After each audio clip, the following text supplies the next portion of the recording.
எத்தனை பேர் உண்மையாய் விசுவாசிக்கிறீர்கள்? தேவன் எங்கள் மத்தியிலே இருக்கிறார். அவர் சொன்னார், 7 குத்துவிளக்குகளின் மத்தியிலே நடக்கிற தேவன். மரித்தேன், ஆனால் சதாகாலமும் உயிரோடு இருக்கிற தேவன். ஆமென். எங்களுடைய தேவன் எதற்காக மரித்தார்? எதற்காக மரித்தார்? எங்களுடைய பாவங்களை தனக்கு மேலே ஏற்றுக்கொண்டவராய், எங்கள் மீது அன்பு வைத்து எங்களை விடுவிப்பதற்காக அவர் மரித்தார். ஆமென், ஹல்லேலூயா. அவர் மரித்து அவருடைய கல்லறை அங்கு இல்லை. பாச எப்படி உங்களுக்கு தெரியும்? நான் இஸ்ரவேலுக்கு சென்ற பொழுது அவருடைய கல்லறை திறந்திருந்தது. ஹல்லேலூயா. அவர் உயிரோடு எழுந்தார் என்று இந்த பூமியின் சரித்திரம் சொல்லுகிறது. அவர் உயிரோடு திரும்பி வருவார் என்று இந்த வேதமும் சொல்லுகிறது. ஹல்லேலூயா. அவர் வரப்போகிறார். அவர் வருவதற்கு முன்பதாக பூமியை ஆயத்தப்படுத்திக் கொண்டிருக்கிறார். ஆமென். இந்த பூமியில ஜனங்கள் யார் ஆளுகிறது என்ற ஒரு கன்ஃபியூஷன்ல இருக்கிறார். இலங்கையை கோத்தாபே ஆளுகை செய்தால் நன்றாயிருக்கும். இந்தியாவை மோடி ஆயத்தம் செய்தால் ஆளுகை செய்தால் நன்றாயிருக்கும். கனடாவை ட்ரூடோ சாகும் வரை ஆளுகை செய்தால் நன்றாயிருக்கும். ஏனென்றால் அவர் ஃப்ரீயாக காசு கொடுப்பார். ஆமென், ஹல்லேலூயா. என்றெல்லாம் மக்கள் காலத்துக்கு காலம் அவர்களை நம்பி நம்பி நம்பி ஒருவர் மாறி ஒருவர் மற்றவர்களை இவர் நன்றாக ஆளுவார், இவர் நன்றாக ஆளுவார் என்று அவர்கள் எலெக்ட் பண்ணுகிறார்கள். ஆனா அவர்களுக்கு தெரியாது, இந்த பூமியை ஆளுகிறவர் இஸ்ரவேலின் தேவனும் சர்வ வல்லமை உள்ள தேவனும் பூமிக்கு அஸ்திபாரங்களை அமைத்தவரும் கடலை எல்லையை மீறி வரக்கூடாது என்று நிறுத்தினவரும் பகலை ஆள சூரியனையும் இரவை ஆள சந்திரனையும் நியமித்த சர்வ வல்லமையுள்ள தேவன். ஆமென். கொரோனாவை இந்த உலகத்திலே கண்டு எப்படியாவது ஒவ்வொரு நாளும் டெலிவிஷன்ல வந்து ஆண்டவர் எனக்கு நியூ இயர் சர்வீஸ்ல இந்த இடத்துல வைத்து சொன்னார், என் மகிமையை இந்த உலகத்துக்கு நான் காண்பிப்பேன். என்னுடைய மகிமை என்றால் நான் யார் என்பதை இந்த பூமி அறியும். ஆனா 3 மாதத்துக்கு பிறகுதான் எங்களுக்கு தெரியும் இந்த கொரோனா வைரஸ் எவ்வளவு கொடுமையானது என்று. இந்த ஆள்ல தொத்தி இந்த ஆளுக்கு வராம அந்த ஆளுக்கு போகக்கூடிய ஒரு virus, semantic. So what kind of virus is this? ஆளை பார்த்து அட்டாக் பண்ற வைரஸ். ஆமென். விஞ்ஞானம் வளர்ந்து இந்த ஃப்ளூ மற்றது வந்தா எப்படி என்ன செய்யுது என்று மனிதர்கள் அறிந்து அதற்கு மெடிசின் கொடுத்து அவருடைய சயின்ஸ் அறிவினாலே அதற்கு எதிராக மருந்துகளை கண்டுபிடித்து அவர்கள் அதை நிறுத்தலாம் என்று நினைத்தாலும் ஒரு வருடமும் ஃப்ளூ மெடிசினை எங்களுக்குள்ள ஏத்திட்டே இருக்கிறாங்க. ஆமென், ஹல்லேலூயா. ஆனா these viruses outsmart every human. because they don't know where it is coming from. Amen. Hallelujah. இந்த உலகம் செய்ய வேண்டிய ஒரே ஒரு காரியம், பைடன் சொல்லுகிறது போல, he said, I surrendered. Science is going to find a solution. Science is good, but science is not good. God created this universe. Amen. Hallelujah. எந்த மனிதன் அந்த தேவனை கனப்படுத்துகிறானோ, அந்த தேவன் அவனை காப்பாற்ற வல்லமை உள்ளவராயிருக்கிறார். ஆமென். ஹல்லேலூயா. இந்த நாள் அந்த தேவனை கனப்படுத்துவோம். அந்த தேவன் இன்று எங்களுக்கு ஒரு செய்தியை வைத்திருக்கிறார். ஏசாயா என்கின்ற புஸ்தகம் ஆண்டவர் இயேசு பிறப்பதற்கு முன்பதாக 500 வருடங்களுக்கு முன்பதாக எழுதப்பட்டது. Before Christ 500 years. அந்த புஸ்தகத்தில் இருந்து சில வார்த்தைகளை தியானிக்க விரும்புகிறேன். ஏசாயா 25ஆம் அதிகாரத்திலே 4வது வசனத்திலே தேவன் சொல்லுகிறார், கொடூரமானவர்களின் சீறல் மதிலை மோதி அடிக்கிற பெருவெள்ளத்தை போல் இருக்கையில், கொடூரமான மக்களின் சீறல் மதிலை மோதி அடிக்கிற பெருவெள்ளத்தை போல் இருக்கையில், இந்த உலகத்திலே ராஜாக்கள் எழும்பி, நான் அங்க சண்டை பிடிப்பேன், இங்கே சண்டை பிடிப்பேன், என்னுடைய ராணுவ பலத்தை நான் உயர்த்துவேன். ஆமென். இந்தியாவில் எல்லா ரிசர்வ்ஸ் எல்லாம் சேர்த்தா 5 மில்லியன் ஆர்மிஸ் இருக்கிறார். இந்த உலகம் முழுக்க நான் இன்று பார்த்தேன், more than 50 million army is in the barrack to fight $1.9 trillion every year they spend for army and ammunition. ஒரு ராக்கெட்டை நான் அன்று பார்த்தேன், இந்தியன் ஆர்மி வேண்டி இருக்கிறது. அந்த ஒரு rocket $20 million. I tell you, இந்த உலகத்தினுடைய ஜனங்கள் ஒருவரோடு ஒருவர் சமாதானமாய் வாழ முடியாமல் இருக்கிறார்கள். அவர்கள் யுத்தத்துக்கு ஆயத்தமாகிக் கொண்டிருக்கிறார்கள். இந்தியாவில் ஒரு பக்கத்தில் பாகிஸ்தான், மறுபக்கத்தில் China. India is buying a lot of arms. They are getting ready to fight. Erdogan, Turkey, he is planning to fight. ஆண்டவர் இடக்கிடையில செக் வைப்பார். இருந்த போல ஒரு நிலநடுக்கம் வந்து அங்கே மக்கள் எல்லாரும் மரித்து போனார்கள். இந்த உலகம் யுத்தத்தினுடைய விளிம்பிலே இருக்கிறது.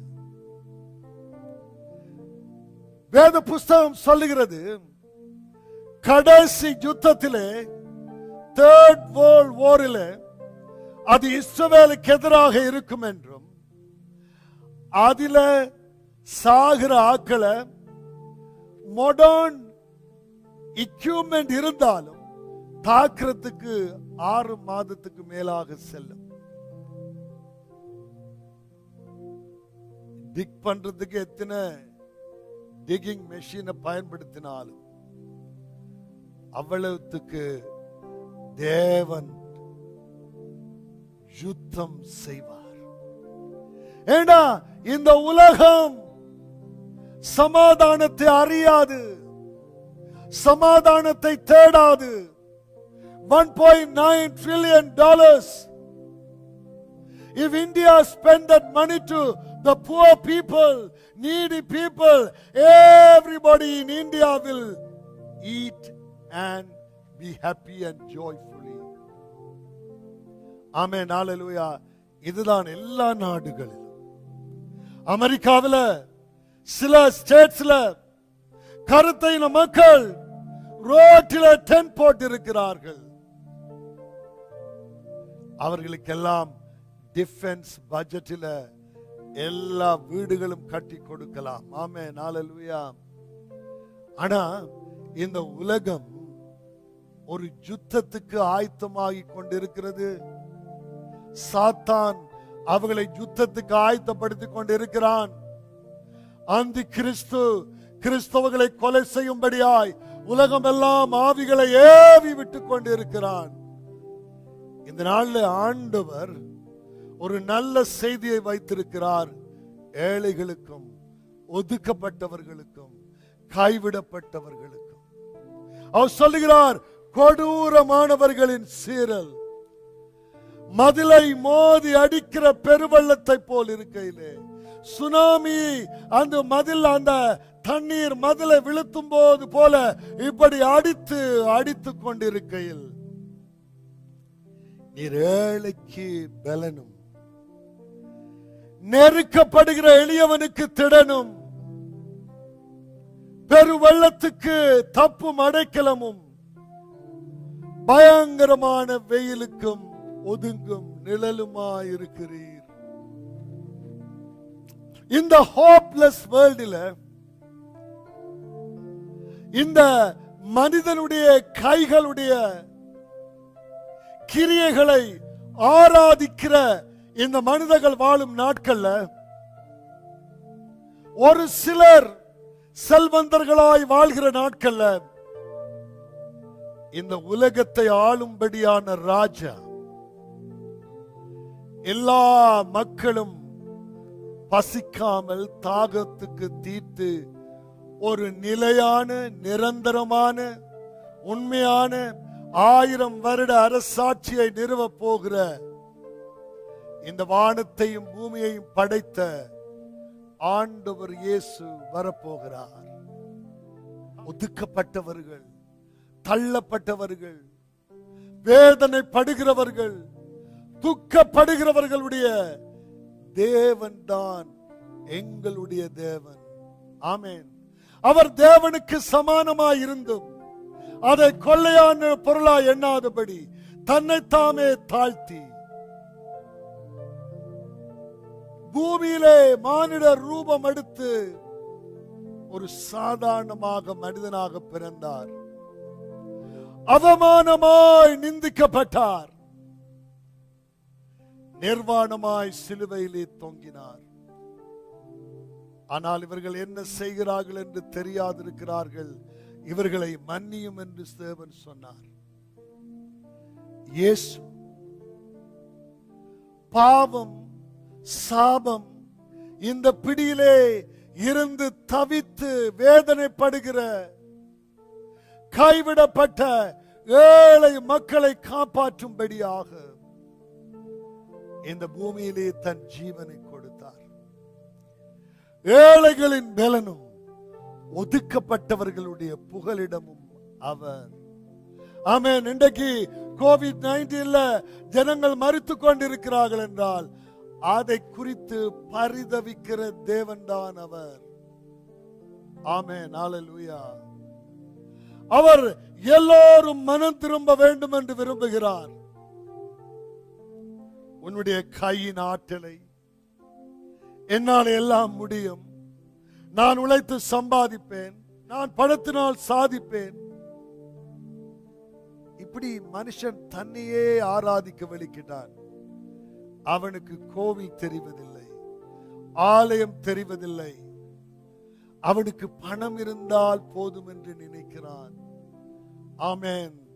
ஆனா ஆண்டவர் இன்றைக்கு இந்த உலகத்தை படைத்த ஒரு தேவன் இருக்கிறார் என்பதை எல்லா ராஜாக்களுக்கும் எல்லா மனிதர்களுக்கும் அவர் பேசிக் கொண்டிருக்கிறார். ஆண்டவர் சொல்லுகிறார், வறட்சியான இடத்தில் காங்கை மேகத்தினால் தணிவது போல் அந்நியரின் மும்முரத்தை தணிய பண்ணுவேர். மேகத்தின் நிழலினால் வெயில் தணிகிறது போல பலவந்தரின் ஆரவாரம் தணியும் என்று ஆண்டவர் சொல்லுகிறார். இந்த உலகத்திலே பலவந்தர்களுடைய ஆரவாரம் துபாயில தணியும், சீனாவிலே தணியும். உலகத்திலே எந்தெந்த நாடுகள் தேவனை மறுதலித்ததோ அவைகள் முழங்கால நின்று ஆண்டவர் இயேசுவே தேவன் என்று சொல்லுவார்கள். ஹல்லேலூயா. இந்த உலகத்தை படைத்த தேவன், இந்த உலகத்தை உண்டாக்கின தேவன். நான் சிறுபிள்ளையா இருக்கேக்கல எங்கட ஊர்ல யாழ்ப்பாணத்துல பயங்கரமான வெயில் இருக்கும். அப்ப எங்கட வீட்டுல நாங்கள் செருப்பு போடுறது இல்ல. ஆமேன். அம்மா சிலவெல்ல ரோட்ல போய் ஏதாவது இந்த கடையில வேண்டிட்டு வான்னு சொன்னா வெறும் காலோட போய்க்கல அந்த தார் உருகி இருக்கு. அந்த தாரில் ஓடி போவோம். ஒரு நிழல் இருக்காதா? நாங்க இஸ்ரவேல்ல அந்த பாலைவனங்கள்ல போகும் பொழுது, கொடூரமான வெயில் இருக்கும் பொழுது ஒரு நிழல் இருந்தால் எப்படி இருக்கும்? மானானது நீரோடையை வாஞ்சித்து கதறுவது போல, மானானது நீரோடையை வாஞ்சித்து கதறுவது போல. தேவனே, என் ஆத்துமா உம்மை நோக்கி வாஞ்சித்து கதறுகிறது. ஒரு மான் காணல் நீரை பார்த்து ஓடி ஓடி ஓடி ஓடி அது செத்து போயிடும். ஆண்டவர் சொல்றார், இந்த பெரிய வெயில்ல, கொடூரமான வெயில்ல எங்கேயாவது நிழல் ஒதுங்க கிடைக்காதா என்று நினைத்து நடக்கிறவன் போல அவனுக்கு நான் நிழலா இருப்பேன், அவனுக்கு நான் பாதுகாப்பா இருப்பேன். இந்த உலகத்திலே ஒதுக்கப்பட்டு தள்ளப்பட்டு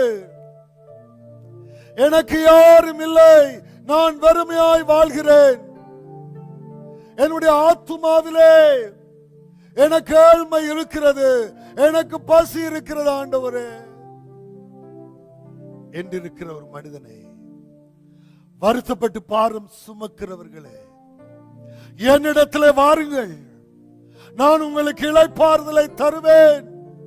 இந்த உலகத்திலே ஜனங்கள் மரண பயத்திலே இருக்கிறார்கள், ஜனங்கள் பயப்படுகிறார்கள், கை கொடுக்க பயப்படுகிறார்கள்.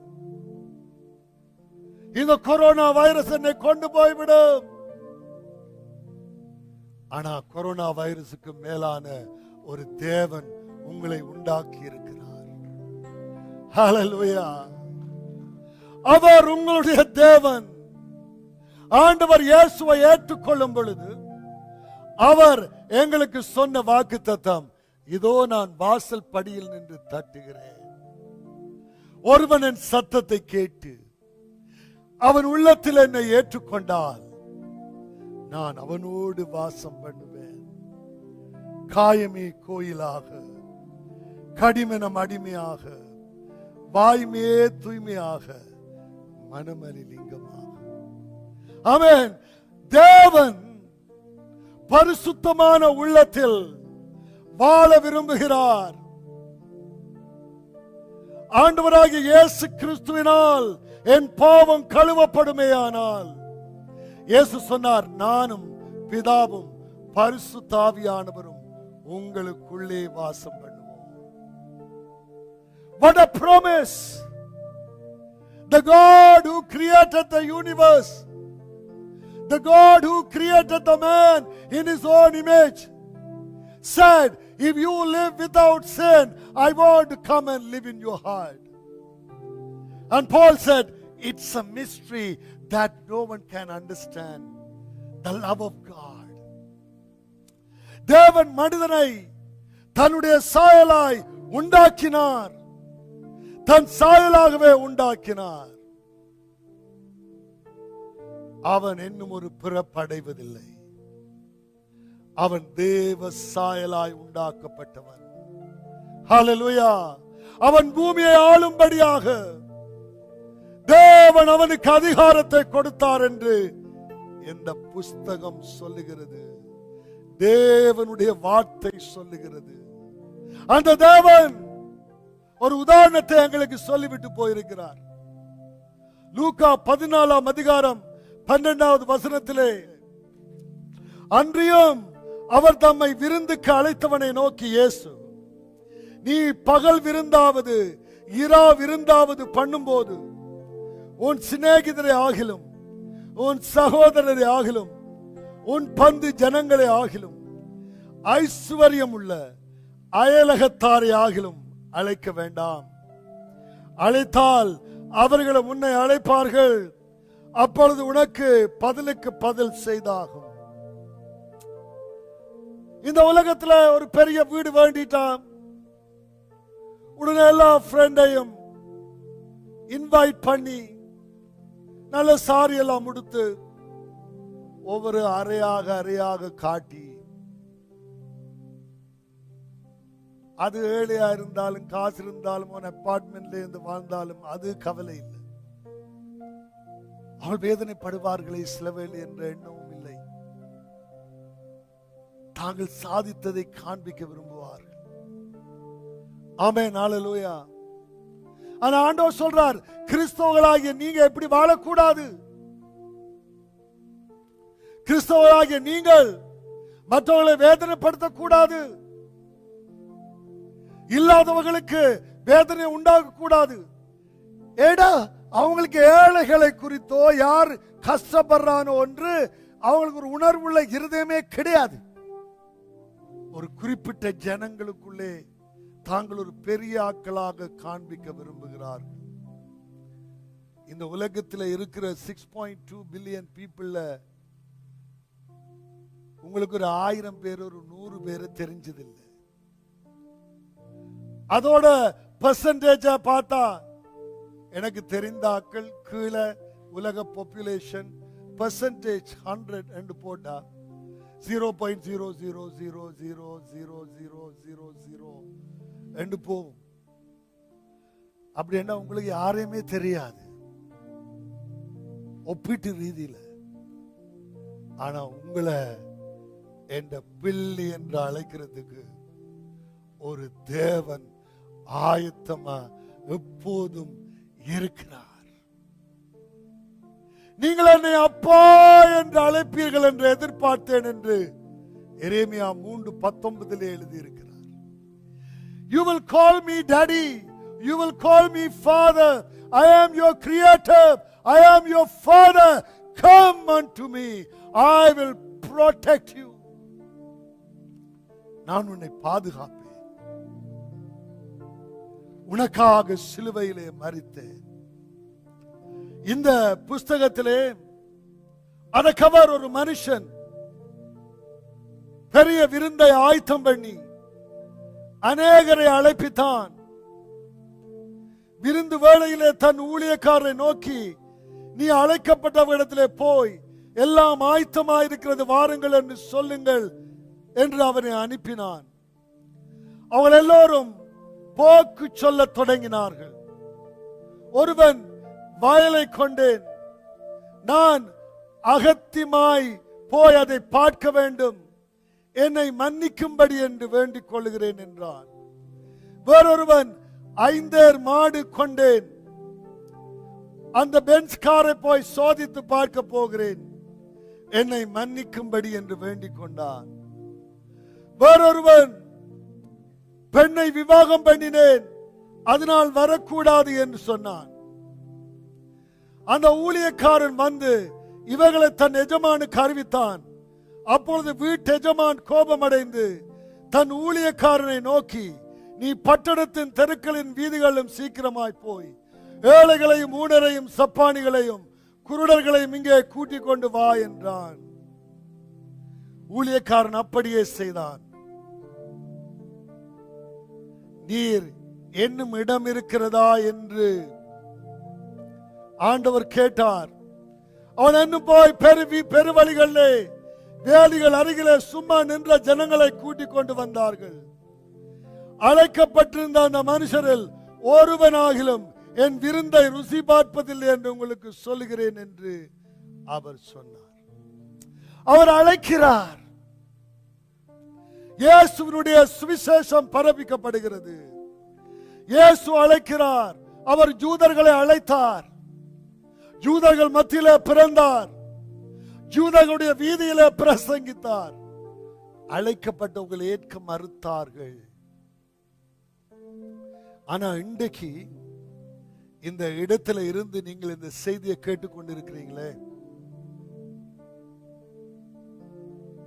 பிதா ஒருவனை அழைக்காவிட்டால் அவன் என்னிடத்திலே வரமாட்டான் என்று சொன்ன இயேசுவினுடைய அந்த வார்த்தையை பார்த்தால், உங்களை பிதா அல்லவா அழைத்திருக்கிறார். உங்களை உண்டாக்கின தேவன் உங்களை அழைத்த பொழுது அதை ஏற்றுக்கொண்டு இந்த உண்மையான தெய்வத்தை நான் பின்பற்றுவேன் என்று வந்தபடியாத்தான் இன்றைக்கு நீங்க இந்த இடத்துல இருக்கிறீங்க. நீங்க அழைக்கப்பட்டவர்கள். நீங்கள் அழைக்கப்பட்ட பின்பு இந்த உலகத்தில் எனக்கு வேலை இருக்கிறது என்று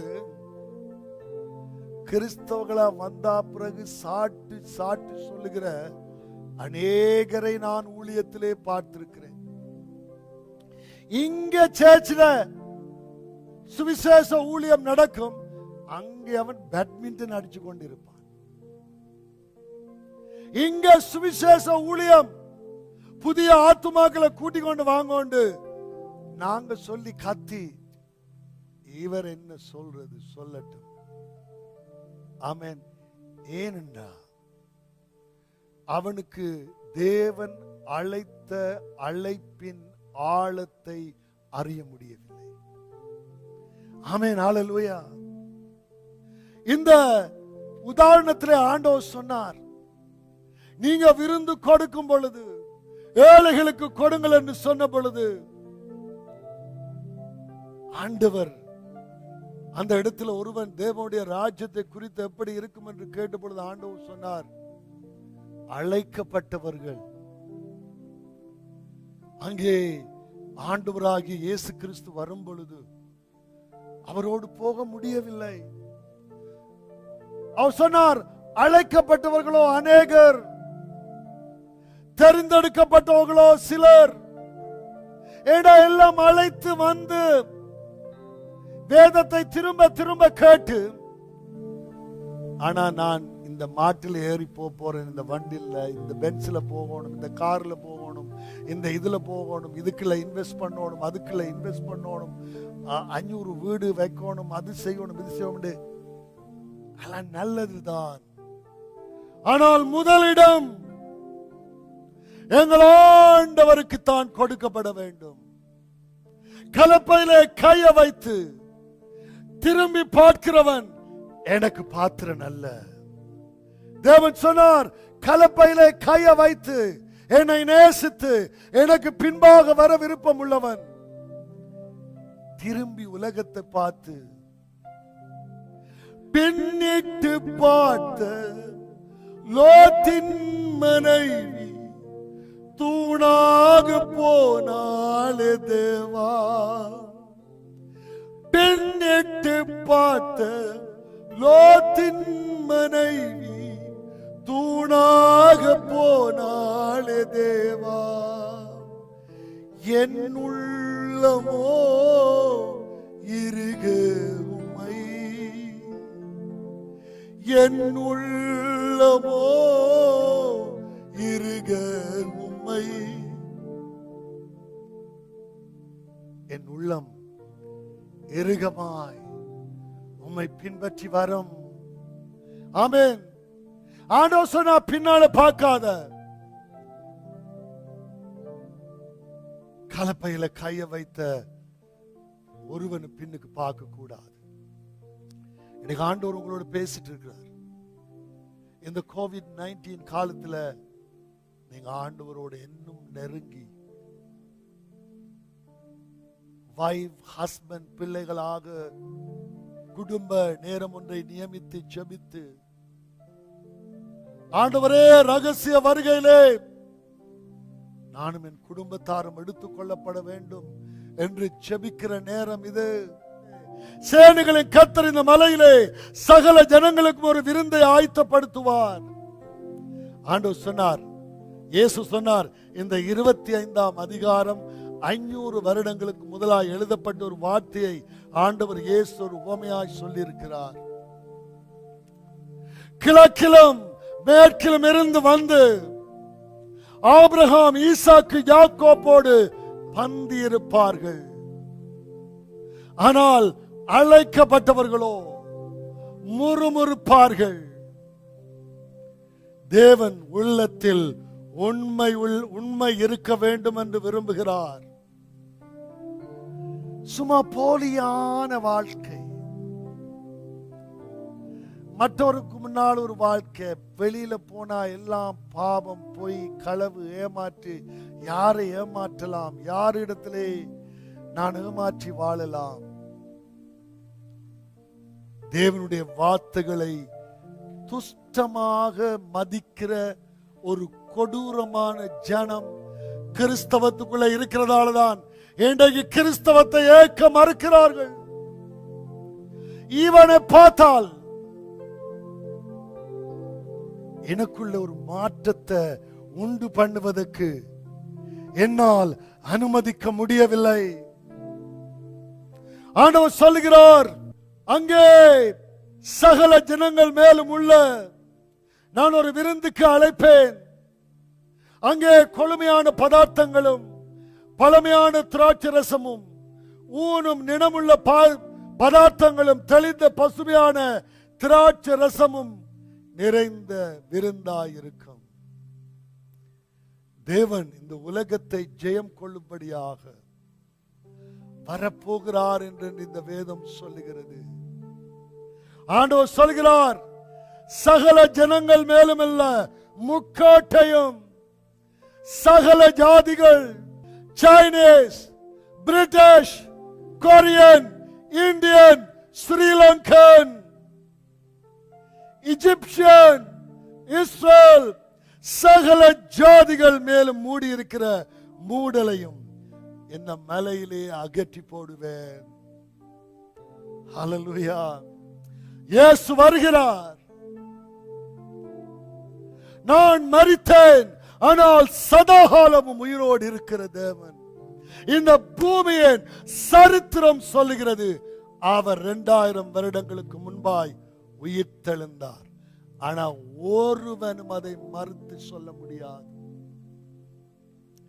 ஆமென், ஹல்லேலூயா. நான் வருவேன். எதற்காக வருவேன்? இந்த உலகத்தில் இந்த ராஜாக்களை ஆள விட்டால் அவர்கள் ஏழை மக்களை, இந்த உலகத்தை அழிப்பார்கள், யுத்தத்துக்கு ஆயத்தப்படுவார்கள். $1.9 trillion is being spent. 50 million, more than 50 million armies ready to fight. உலகத்தை அழித்து போடுவார்கள். அதான் சகரியா புத்தகத்தில் எழுதியிருக்கிறது. அந்த நாட்கள் குறைக்கப்படாவிட்டால் ஒரு மாம்சமும் மிஞ்சாது. Their tongue will melt in their socket. இந்த பைபிள் சொல்லுது. அது ரசாயன வாரியம். இங்கே அணுக்குண்டு தயாரிப்பதற்கு முன்பதாக எழுதப்பட்ட புஸ்தகம் இது. Their tongue will melt in their socket. If the days are not shortened, none of the flesh will remain. இதற்காகத்தான் ஆண்டவர் இயேசு திரும்பி வந்து நீதி உள்ள ராஜ்யத்தை இந்த உலகத்திலே உண்டாக்குவார். ஹல்லேலூயா. ஏன் இயேசு அவர்தானே எங்களை உண்டாக்கினார். மனிதனை உண்டாக்கின தேவன் தானே வர முடியும். மனிதன் குரங்கிலே இருந்து வந்தான். மனிதன் பாம்பிலே இருந்து வந்தான். எல்லா பிறப்பையும் பிறந்து அளித்தான் என்று சொன்னால் அங்கே தேவனுக்கு இடம் இல்லையே. தேவன் அங்கே. அந்த தேவன் சொல்கிறார், நான் உண்டாக்கினேன், நான் வருவன், நான் என்னுடைய ராஜ்யத்தை, நீதி உள்ள ராஜ்யத்தை உண்டாக்குவேன். அவர் சொன்னார், சகல ஜாதிகளையும் மூடி இருக்கிற மூடலையும் இந்த மலையிலே அகற்றி போடுவார். அவர் மரணத்தை ஜெயமாய் விழுங்குவார். கர்த்தராகிய தேவன் எல்லா முகங்களிலும் இருந்து கண்ணீரை துடைத்து தமது ஜனத்தின் நிந்தையை பூமியில் இராதபடிக்கு முற்றிலும் நீக்கி விடுவார். கர்த்தரே இதை சொன்னார். யார் சொன்னாராம்? ட்ரம்ப் இல்லை, கர்த்தரே அதை சொன்னார். I will wipe everybody's tears. எல்லா மக்களும். நான் சிரியாவிலே கேம்பை பார்த்தேன். ஒரு பெரிய வெளி முழுக்க அந்த சின்னம் சிறு பிள்ளைகள். இப்ப வின்டர் வரப்போகுது. மைனஸ், அதாவது 0 கூட டெம்பரேச்சர் போகும். நான் இரவுல பெட்ல இருந்து படுக்கை, ஆண்டவரே சிறியனை காப்பாற்றுங்கப்பா, ஏதாவது செய்யுங்க. ஆபிரகாம் வாழ்ந்த, லாபான் வாழ்ந்த நாடு அது. ஆமென். இப்படிப்பட்ட கொடூரங்கள் நிறைந்த இந்த உலகத்துல லெபனான்ல பசியில சாகிறார்கள். இந்தியாவிலே கிராமங்கள்ல ஜனங்கள் பசியில இருக்கிறார்கள். ஆனா இவங்க விளையாடிட்டு இருக்கிறாங்க. இவங்களால இந்த பூமியை ஆள முடியாது. தேவனே வருவார். அக்காலத்திலே இதோ இவரே நம்முடைய தேவன், இவருக்காக காத்திருந்தோம், இவர் நம்மை ரட்சிப்பார், இவரே கர்த்தர், இவருக்காக காத்திருந்தோம், இவருடைய ரட்சிப்பினால் களி கூர்ந்து மகிழ்வோம் என்று சொல்லப்படும். இயேசு கிறிஸ்து என் ஜீவன், சாவது ஆதாயமே, வாழ்வது நான் அல்ல, இயேசு என்னில் வாழ்கின்ற. அருமையான தேவ ஜனங்களே, ஆண்டவர் மரித்தார், ஆனால் அவர் உயிரோடு இருக்கிறார். வேதம் சொல்லுகிறது, அவர் தேவனுடைய வலது பார்சத்திலே உட்கார்ந்தார். அவர் இந்த பூமியில இந்த உலகத்தை 2000 வருடம் விட்டு மனுஷனை ஆளும்படியாக அனுமதித்தார். இந்த வேதத்தை பிரசங்கிப்பதற்கு ஊழியக்காரர்களை உண்டாக்கி, நான் உங்களை நேசிக்கிறேன். ஏன் கிறிஸ்தவர்களை இன்றைக்கு அடிக்கிறாங்க? அவங்கள ஒரு குற்றமுமே செய்யல. அவங்களோட சாப்பாட்டை கேட்கல, உடுப்பை கேட்கல, ஒன்றும் செய்யல.